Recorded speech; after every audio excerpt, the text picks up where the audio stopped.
Allez, sans plus attendre, direction Thoin, dans un petit coin de paradis conçu par Gérard. Alors Gérard, on est ici dans ton petit coin de paradis, au cœur de la Tudini, ton magnifique jardin, qui est un lieu, comme tu dis, de retour au vivant, mais aussi un lieu d'expression. Tout à fait, oui. C'est un jardin qui a évolué avec le temps, puisque quand je suis arrivé ici, il y a un peu plus de 10 ans maintenant, il y avait une grande pelouse et petit à petit, j'ai fait vivre ce jardin en plantant des arbres, en écoutant la nature se développer, puisqu'elle vient aussi de manière très spontanée. Ce jardin accueille le vivant, comme tu le dis. Alors, il y a plein de petites ambiances, à gauche, à droite, des petits recoins, des petits trésors aussi, des sculptures, Oui, tout à fait. Plein de jolies choses.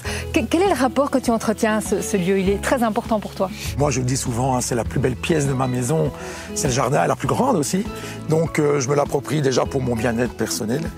Et puis, on a un petit collectif d'artistes et d'expression, et on aime bien utiliser le jardin pour partager nos apprentissages, notre savoir, et que les gens viennent aussi partager ce qu'ils ont comme savoir et apprentissage à travers diverses expressions artistiques. On aime bien la musique, et la nature nous permet aussi de s'exprimer avec le vent déjà. On peut travailler avec le vent, et on construit des instruments avec la nature. Ce jardin fait partie du réseau nature, et ce qui me touche beaucoup, puisque dans Entrée c'est ouvert, on en voit beaucoup, des jardins qui font partie de ce réseau, mais à chaque fois, c'est des personnalités différentes finalement. Oui, c'est vraiment la magie et le plaisir, je pense, de ce réseau, c'est que on ne rentre pas dans une charte où on est obligé d'eux.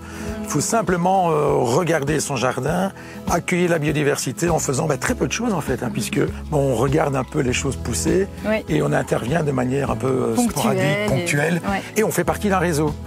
Donc on est en lien, ça permet d'être en contact avec des gens, on a des idées pour aménager son jardin, on fait un point d'eau ou pas, bref, on est aiguillé, et ce qui fait que c'est aussi un bel outil pour communiquer avec ses voisins, voilà, entre autres.